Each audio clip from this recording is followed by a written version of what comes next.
Today, Ukrainian President Volodymyr Zelensky delivered a new message following yet another tragic night in the capital, Kyiv.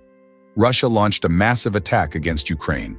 This time, the target was Kyiv. Hundreds of explosive shod drones, along with missiles, were launched toward the capital. Ukraine's air defense systems managed to intercept many of them, but not all, and the consequences are devastating.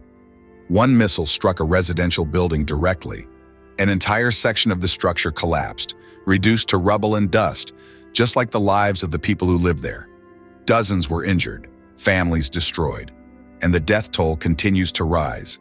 Every hour brings new victims pulled from the ruins.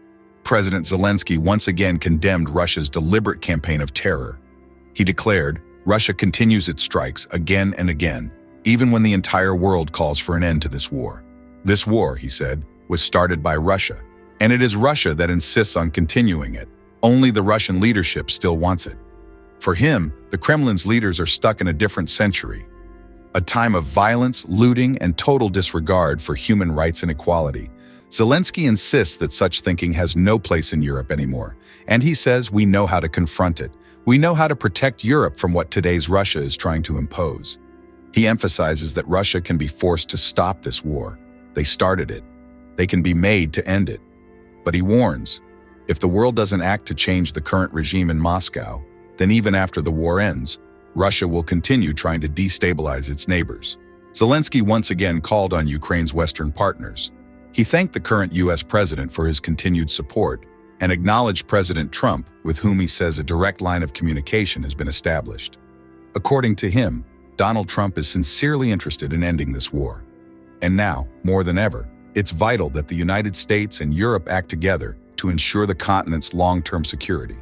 The Ukrainian president also thanked every European country, every government, and all those helping Ukraine defend itself, whether through air defense systems, weapons, or humanitarian support. In his message, Zelensky remained firm.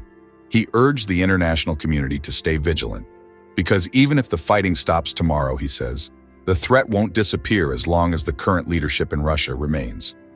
Once again, President Zelensky ended his speech with a message of gratitude. He thanked European allies, the Americans, ordinary citizens, and world leaders, all those who continue to stand with Ukraine. And he concluded, Ukraine is not only fighting for itself, but for an idea, the idea of a free, fair, and peaceful world.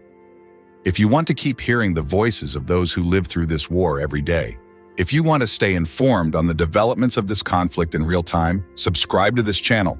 Your attention matters. Your support does too.